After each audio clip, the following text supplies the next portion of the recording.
పైకి వచ్చింది. కాబట్టి ఇలా కార్యక్రమం చేస్తున్నట్టుగా కనిపిస్తుంది సార్ ఏంటి బట్ ఏం చేస్తారు మొగల్తూరు వెళ్ళినప్పుడు.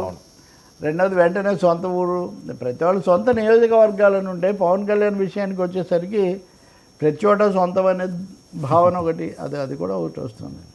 సార్ ఈ పాస్టర్కి సంబంధించి చాలా పెద్ద ఎత్తున బయలుదేరుతుంది. ప్రశాంతమైన తూర్పుగోదావరి జిల్లాలో ఈ మధ్యకాలంలో పెద్దగా ఏమీ లేవు హడావుడి, కానీ ఇది చాలా పెద్ద ఎత్తున అవుతుంది. ఇందులో రాజకీయ కక్షలు ఉన్నాయంటారు, లేకపోతే వేరే వాళ్ళు ఇన్వాల్వ్మెంట్ అంటారు, ఒక మతానికి సంబంధించి జరుగుతున్నది అని చెప్పి మరొక ప్రచారం.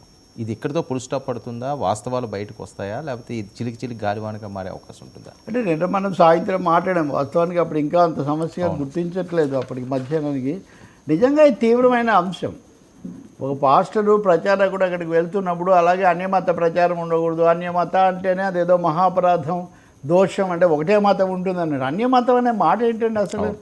ఏది సొంత మతం, ఏది అన్యమతం? కేవలం హిందూ మతం ఒకటే ఈ దేశంలో ఉంటుందా? మిగతా మతాలు ఉండవా?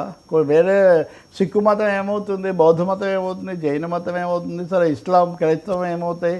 ఇప్పుడు ఈయన సికింద్రాబాద్ నుంచి వెళ్ళారు, మరణించింది అనుమానాస్పదంగా జరిగింది. దాని మీద నిన్న ఎస్పీ కూడా మీడియాతో మాట్లాడారు. ఆ విజువల్ కూడా చూపించారు. అంటే ఉన్న ఆ విజువల్లో దాని ఫుటేజ్ చూస్తే ఉన్నట్టుగా పడినట్టుగా కనిపించట్లేదు. దాంట్లో అక్కడ ఒక ఇది ఉంది, చెక్ పోస్ట్ లాంటిది. ఇక్కడ లారీ నిలబడింది, వాడు వెనక్కు టర్న్ తీసుకుంటున్నాడు. అతనేమో ఇక్కడి నుంచి ఇలా వచ్చాడు. హఠాత్తుగా అక్కడ మనకు ఈ పరిస్థితి ఒక శూన్యం మనకు కనిపిస్తుంది. సో ఏం జరిగింది?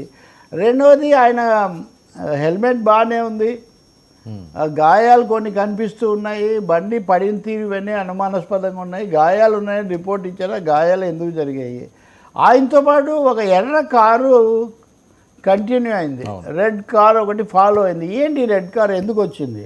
ఎందుకు చెప్తున్నానంటే ఉత్తర భారతదేశంలో కానీ కొన్ని ఇతర రాష్ట్రాల్లో కానీ ఈ మత ప్రచారానికి వచ్చే వాళ్ళను ఈ సనాతన ఛాందసం బాగా కరుడు కట్టిన బ్యాచ్ల వాళ్ళు టార్గెట్ చేయటము ఇవన్నీ కూడా జరిగాయి.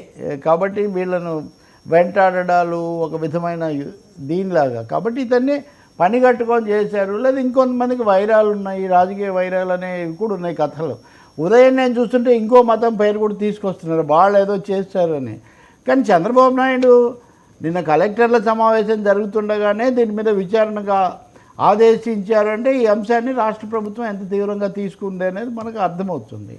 కాబట్టి ఆ తర్వాత అందరూ వెళ్ళారు, పోస్ట్ మార్టం రిపోర్ట్ ఇచ్చారు. అతన్ని మళ్ళీ ఆ మృతదేహాన్ని తీసుకొచ్చి సికింద్రాబాద్కు మళ్ళీ నివాళులు అర్పించిన ప్రతి వాళ్ళు కూడా చాలా సందేహంగా ఉన్నారు. ఇది ఒక పెద్ద హెచ్చరిక లాంటిది.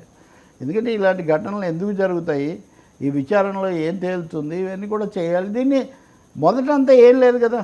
అవును, ప్రమాదంలో మృతి అన్నారు. కాబట్టి ఏం బయటకు వస్తాయో మనం చూడాలి. అందుకనే చాలా ఖచ్చితంగా, నిష్పక్షపాతంగా, వేగంగా ఈ విచారణ పూర్తి చేయాల్సిన అవసరం ఉంది. రాజకీయాలకు అతీతంగా అన్ని పార్టీలు కూడా మాట్లాడుతున్నాయి. అంటే ఒక్కొక్కరు ఒక రకంగా మాట్లాడతారు. ఇది హత్య, యాక్సిడెంట్ అండి. యాక్సిడెంట్ కాదనే కదా. యాక్సిడెంట్ అయితే విచారణ జరిపే. యాక్సిడెంట్, ఆ కారు ఏదో వచ్చింది, హిట్ చేసి వెళ్ళిపోయారు. హిట్ చేశారంటే కావాలనే చేశారు. ఇప్పుడు యాక్సిడెంట్ కాదు, ఇన్సిడెంట్ అని. దట్స్ వాట్ హర్షకు ఎవరో వాడారు ఆ పదం కూడా. ఇది యాక్సిడెంట్ కాదు, ఇన్సిడెంట్, కావాలని సృష్టించి అలా చేశారన్నది బలమైన సందేహాలు చాలా ఉన్నాయి. పైగా తూర్పుగోదావరి జిల్లా ప్రశాంతం అన్నమాట నిజమే, కానీ ఈ దళితులు ఈ అంశాలకు వచ్చేసరికి అక్కడ ఉద్రిక్తత, సామాజిక ఉద్రిక్తత ఉంది. మీకు కోనసీమ పేరు మార్చినప్పుడు ఏం జరిగిందో మనం అలాంటి ఘటనలు కూడా కొన్ని చూసాం. అంతకుముందు కూడా ఉన్నాయి. తప్పకుండా దళిత వర్గాలు కాస్త అసర్ట్ చేసుకోవడం, నిలదొక్కుకోవడం, దాన్ని సహించలేక ఇతరులు వాళ్ళ మీద దాడులు చేయటం, ఇట్లాంటి ఒక సంస్కృతి అక్కడ ఉంది. అది ఒక వాస్తవం. అంటే రాష్ట్రంలో మిగతా చోట్ల కంటే అక్కడ సంఖ్య, జనాభా పొందిక కూడా తేడాగా ఉంటుంది. కాబట్టి దీని మీద వెంటనే ప్రభుత్వం ఒక ముగ్గురితో కమిటీ కూడా వేశారు, సిట్ వేశారు. సో వాళ్ళు తొందరగా తేలుస్తారని మనం ఆశించాలి. రెండవది, ఈ లోపల రకరకాల కథలు వదిలి దీన్ని ఏదో బ్లర్ చేయడానికి, దీని మీద ఏదో ఒక రంగు పులవడానికి ఎవరైనా చేసే ప్రయత్నాన్ని కూడా అడ్డుకోవాలి. ఎవరి మత ప్రచారం వాళ్ళు చేసుకుంటారండి. మత ప్రచారం ఉండకూడదు, మతం మారకూడదు, లేకపోతే అదే అనకూడదు, అది ఎలా కుదురుతుంది? సో ఈ ఘటన మొదటిసారిగా ఆంధ్రప్రదేశ్లో, గతంలో కూడా మీరు గుర్తిస్తే 99లో కూడా చంద్రబాబు నాయుడు ముఖ్యమంత్రి అయిన తర్వాత చర్చిల మీద అదే ఇప్పుడు అతను మామూలుగానే బయటకు వస్తాడు, నేను రాత్రి చూశాను అది. ఇండికేటర్ ఉంది సార్, హెడ్ లైట్ వేయలేదు నైట్ టైము. ఉమ్. హెడ్ లైట్ పని చేయట్లేదా వేయలేదా, అక్కడ అసలు ఏం జరుగుతుంది, ఆ రోడ్డు ఎలా ఉంది? అక్కడ లారీ ఉంది, ఆ లారీ వెనక్కి వెళ్తుంది, ఉమ్. అందుకనే అక్కడ ఉండలేక అతను ఇటు వచ్చాడు అని. అక్కడి నుంచి ఇటు వస్తాడు, ఇంకా తర్వాత పొగ. ఇంకోటి ఆయన 3-4 చెక్ పోస్టులు దాటాడు, అందులో ఇది ఒకటి. ఉమ్. Okay sir.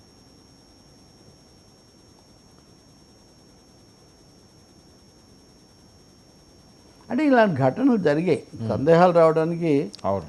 దేశంలో చాలా చోట్ల ఇట్లాంటివి జరిగాయి కాబట్టి సందేహం రావడంలో. ఇంకోటి ఏమో మత రాజకీయాలు, మత ప్రస్తావనలు, మత చర్చలు, మత రచ్చలు పెరుగుతున్నాయి కదా. గతంలో లేవు మనకు, ఇప్పుడు అవి పెరుగుతున్నాయి. అందువల్ల కూడా ఈ సందేహాలు వస్తున్నాయి. సార్ తొందరగా తేలుస్తారని మనం ఆశించాలి, కోరుకోవాలి. సార్ రాష్ట్రంలో ఉప ఎన్నికలు రాబోన్న సీఎం రేవంత్ రెడ్డి గారు ఎమ్మెల్యేల అనంతపురంపై అసెంబ్లీ